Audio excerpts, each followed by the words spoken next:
Hello friends, welcome to NCERT classes by पढ़ाना। और आज हम आपके लिए लेकर आए हैं बेसिस ऑफ ऑर्गेनिक केमिस्ट्री। ये class 9, 10th, 11th, 12th 4 classes के लिए इम्पोर्टेंट है। और आप ऑर्गेनिक केमिस्ट्री इस बिना बेसिक के पढ़ना असंभव है, तो इसलिए हम आपके लिए ऑर्गेनिक केमिस्ट्री का एक बेसिक लेक्चर लेकर आए हैं, जिसके देखने के बाद आप ऑर्गेनिक केमिस्ट्री को बड़े ही आसानी से पढ़ सकते हैं। इसके बाद हम IUPAC का भी एक लेक्चर लेकर आएंगे, जो शायद क्लास 11th में चैप्टर नंबर 12 में पढ़ाया गया था।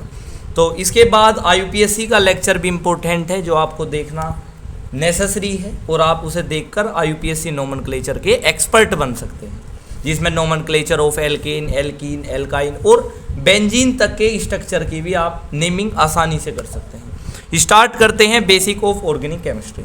देखिए, ऑर्गेनिक केमिस्ट्री क्या है। ऑर्गेनिक केमिस्ट्री को हम कार्बन की केमिस्ट्री के नाम से भी जानते हैं। तो अब सर एक थ्योरेटिकली डेफिनेशन तो इम्पोर्टेंट है देनी, तो थ्योरेटिकल डेफिनेशन भी देखेंगे, थोड़ा सा समझ लेते हैं। ऑर्गेनिक केमिस्ट्री में हम कार्बन के बारे में स्टडी करते हैं, ज़्यादातर कार्बन के बारे में। कुछ अदर भी एलिमेंट होते हैं, जैसे कार्बन एक टेट्राहेड्रल है, कार्बन के पास 4 हाइड्रोजन होते हैं, तो हाइड्रोजन के बारे में भी स्टडी करते हैं। हमने कद मना करा, हमने सिर्फ ये कहा है कि कार्बन में, मतलब ऑर्गेनिक केमिस्ट्री में ज़्यादातर कार्बन के बारे में स्टडी करते हैं। अब एक थ्योरेटिकल डेफिनेशन लिखने की कोशिश करते हैं कि द कोविलेंट कंपाउंड, ये एक ऐसे कोविलेंट कंपाउंड होते हैं, the covalent compound containing carbon and hydrogen,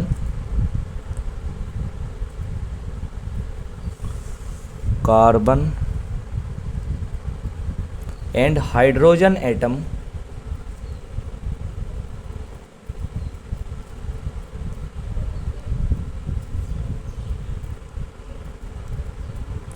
are called hydrocarbon।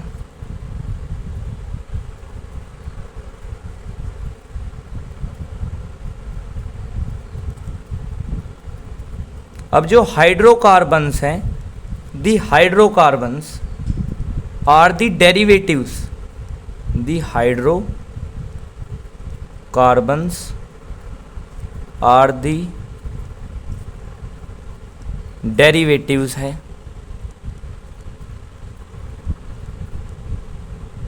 Of organic compound के। तो कहने का मतलब सिंपल सी भाषा में ये है कि ऑर्गेनिक केमिस्ट्री एक ऐसी केमिस्ट्री है जिसमें हम कार्बन के बारे में ज़्यादातर डिस्कस करते हैं। ये एक ऐसे कोविलेंट कंपाउंड है जिनमें containing carbon and hydrogen atom होते हैं, यानी कि हम ऑर्गेनिक केमिस्ट्री में मेनली कार्बन और हाइड्रोजन के बारे में स्टडी करते हैं। The covalent compound containing carbon and hydrogen atom are called hydrocarbon. और जो हाइड्रोकार्बन है वो डेरिवेटिव्स होते हैं ऑर्गेनिक कंपाउंड के। ठीक है, इसमें जो ऑर्गेनिक केमिस्ट्री के जो मेन एलिमेंट्स हैं, इस द मेन एलिमेंट आप ऐसे लिख सकते हैं कि ऑर्गेनिक केमिस्ट्री के जो मेन एलिमेंट हैं बेसिकली वो कौन कौन से हैं, जैसे हाइड्रोजन, कार्बन, ऑक्सीजन, नाइट्रोजन और हेलोजन ग्रुप। हेलोजन ग्रुप में कौन कौन से आ जाते हैं, जैसे फ्लोरीन, क्लोरीन, ब्रोमीन और आयोडीन। ये चारों ग्रुप हमारे हेलोजन ग्रुप में आते हैं। तो आपको समझना पड़ेगा ऑर्गेनिक केमिस्ट्री के ये मेन एलिमेंट्स होते हैं। इसके बाद हम इनकी एक टेबल ड्रॉ कर लेते हैं, जैसे main element. Basically main element हमारे कौन कौन से हैं, जैसे हम टेबल ड्रॉ कर लेते हैं मेन एलिमेंट के बारे में। तो मेन एलिमेंट हमारे कौन कौन से हैं, एक जैसे हमारा हाइड्रोजन है, कार्बन है, ऑक्सीजन है, नाइट्रोजन है और हेलोजन ग्रुप है। हेलोजन में फ्लोरीन, क्लोरीन, ब्रोमीन और आयोडीन आ रहा है। ठीक है, अब देखिए हम कैसे, मतलब इस टेबल के द्वारा हम आपको समझाने की कोशिश करेंगे कि इन एलिमेंट का सबसे पहले लुईस स्ट्रक्चर क्या होगा। लुईस डॉट स्ट्रक्चर शायद आपने पढ़ा हो क्लास 11th में। लुईस डॉट स्ट्रक्चर को हम number of outer most electron भी बोलते हैं, कि आउटर मोस्ट सेल में कितने इलेक्ट्रॉन्स हैं। सबसे पहले हम इनका आपको सब एलिमेंट्स का बनाकर दिखा देते हैं लुईस डॉट स्ट्रक्चर।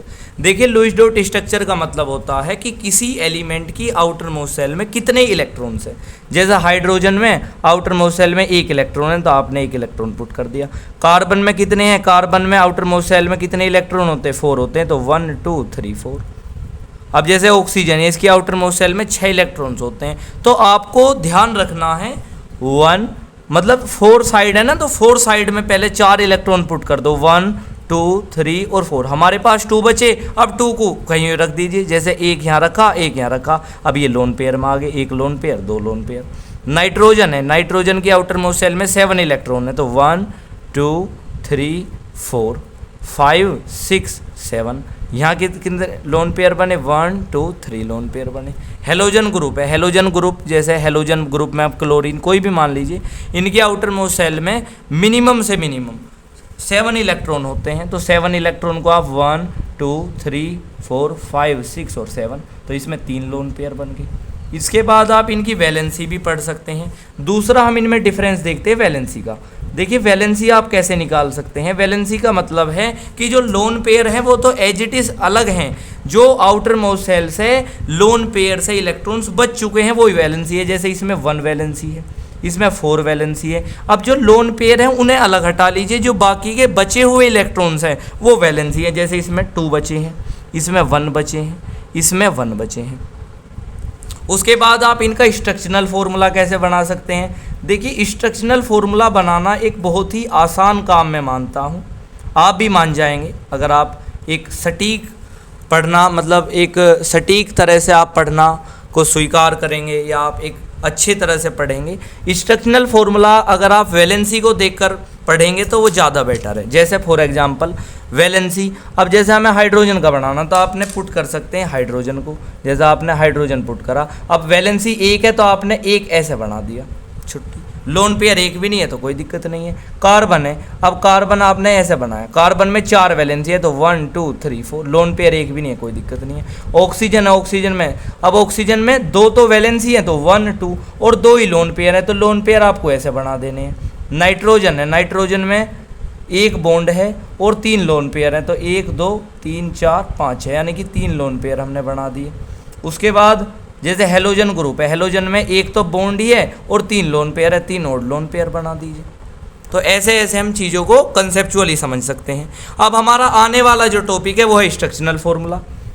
देखिए स्ट्रक्चरल फॉर्मूला क्या होता है।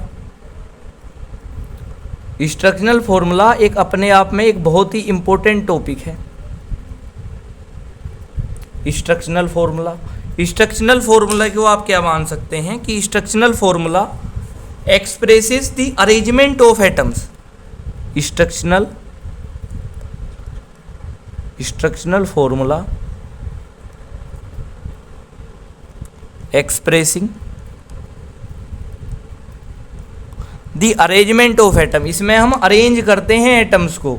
द अरेंजमेंट ऑफ एटम, हम एग्जाम्पल से आपको क्लियर बातें समझ में आएंगी। Arrangement of atoms, arrangement of atoms आप लिख सकते हैं, atoms, atoms present in a molecule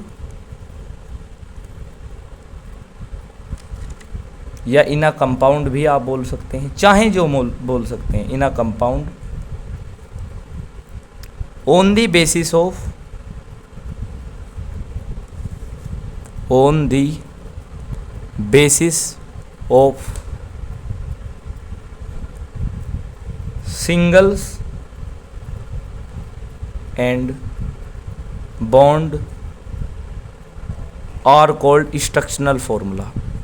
यही क्या है, स्ट्रक्चरल फॉर्मूला है।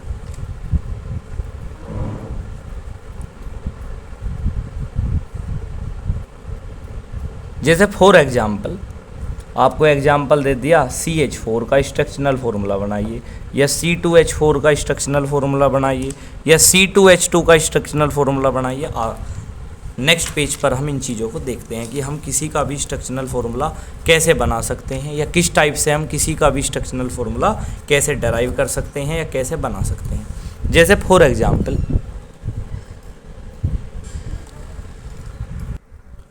तो जैसे इंस्ट्रक्शनल फॉर्मूले के जैसे एग्जांपल CH4 C2H4 हैं, तो हम इसे कैसे ड्रॉ कर सकते हैं? एक कार्बन, हाइड्रोजन, हाइड्रोजन, हाइड्रोजन और हाइड्रोजन। Very simple.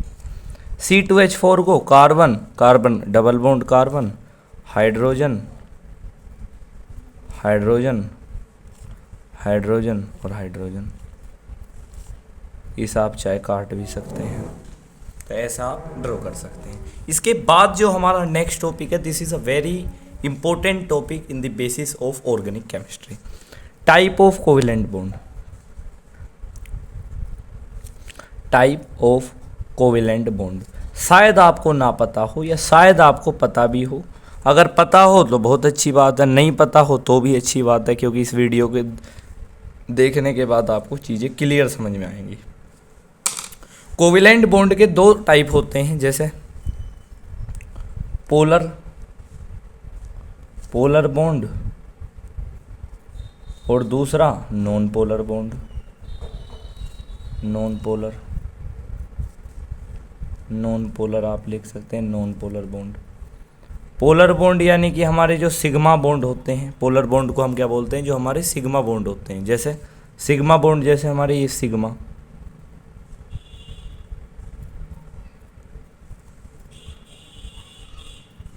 और नॉन पोलर बॉन्ड हमारे जो पाई बॉन्ड होते हैं, पाई बॉन्ड। ये हमारे स्ट्रॉन्ग बॉन्ड होते हैं, ये हमारे वीक बॉन्ड होते हैं।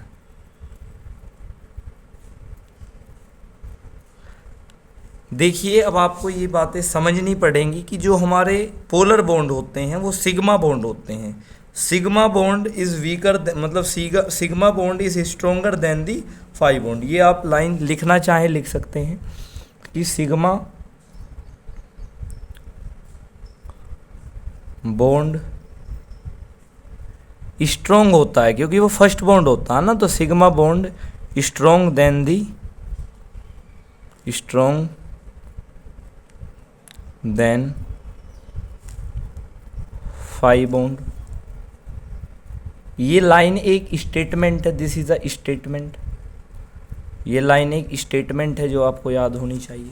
जैसे हमारे पास कोई भी कंपाउंड है, फर्स्ट बॉन्ड सिग्मा बॉन्ड और second bond and third bond दोनों फाई बॉन्ड होते हैं। ये बातें आपको समझ में आनी चाहिए कि फर्स्ट बॉन्ड सिग्मा बॉन्ड और जो अदर जो बॉन्ड होते हैं वो फाई बॉन्ड होते हैं। जैसे फॉर एग्जाम्पल के उससे हम ले लेते हैं, जैसे carbon double bond carbon, hydrogen, hydrogen, hydrogen और एक और हाइड्रोजन। तो आपको इसमें बताना है, आपको इसमें ये बताना है कि भाई कौन कौन, मतलब सिग्मा बॉन्ड कितने, इसमें सिग्मा बॉन्ड है कितने फाई है। तो first bond sigma bond, first bond sigma, sigma, sigma और सिग्मा। जो ये सेकंड बॉन्ड है वो फाई बॉन्ड है। अगर यहाँ थर्ड बॉन्ड भी, मतलब तीसरा और बॉन्ड होता, वो भी फाई बॉन्ड गिना जाता। तो हमारे इसमें सिग्मा बॉन्ड कितने हैं? 1 2 3 4 5। तो 5 सिग्मा एंड 1 पाई। ऐसे आप लिख सकते हैं चीज़ों को, ऐसे आप क्लियरिफाई कर सकते हैं, ऐसे आप समझ सकते हैं। ठीक है, तो आपको ये बातें समझ में आ रही होंगी। जैसे फॉर एग्जाम्पल आपके पास यहाँ आ जाता है, दूसरा एग्जाम्पल लेके हम आपको समझाने की कोशिश करते हैं। जैसे हाइड्रोजन, कार्बन, कार्बन, कार्बन के साथ डबल बॉन्ड ऑक्सीजन में, फिर ऑक्सीजन, यहाँ लोन पेयर है, लोन पेयर बनाती है आउटर मोस्ट शेल में, 4 इलेक्ट्रॉन्स होते हैं। उसके बाद कार्बन, कार्बन एक टेट्राड है तो इसके हाइड्रोजन पूरे करने पड़ते हैं, और यहाँ ट्रिपल बॉन्ड में नाइट्रोजन। अब देखिए समझते हैं। सबसे पहला बॉन्ड सिग्मा बॉन्ड, सबसे पहला आप सिग्मा बॉन्ड बना दीजिए। अब जैसे 2 बॉन्ड है तो एक बॉन्ड इनमें सिग्मा, यहाँ सिग्मा, यहाँ सिग्मा, सिग्मा, सिग्मा, सिग्मा। अब first bond sigma, this is a critical situation. यहाँ फर्स्ट बॉन्ड सिग्मा है, सेकंड बॉन्ड पाई मानना है और थर्ड बॉन्ड भी पाई मानना है। यहाँ सेकंड बॉन्ड भी पाई मानना है। तो 1 2 3 4 5 6 7 8 9 10। तो यहाँ इसमें 10 सिग्मा हो गए और जो फाई की संख्या है वो 3 पाई हो गई। तो आपको ये बातें समझ में आ रही होंगी। तो ये लेक्चर को हम यहीं समाप्त करते हैं, क्योंकि वीडियो के लेंदी होने के कारण इस लेक्चर को यहीं स्टॉप करा जा रहा है। इससे आने वाली एक वीडियो हो या 2 वीडियो हो, उसमें आपको पूरा बेसिस ऑफ ऑर्गेनिक केमिस्ट्री समझाया जाएगा और ये वीडियो जल्द ही कल या परसों में चैनल पर अपलोड हो जाएंगी। तो अगर आपको चैनल सर्च करना हो तो NCERT classes bye Bhadana. Video पसंद आई है, वीडियो को लाइक करें, चैनल है सब्सक्राइब करें और कमेंट करना ना भूलें। कोई डाउट हो तो please comment, chat in the box. Thank you for listening me.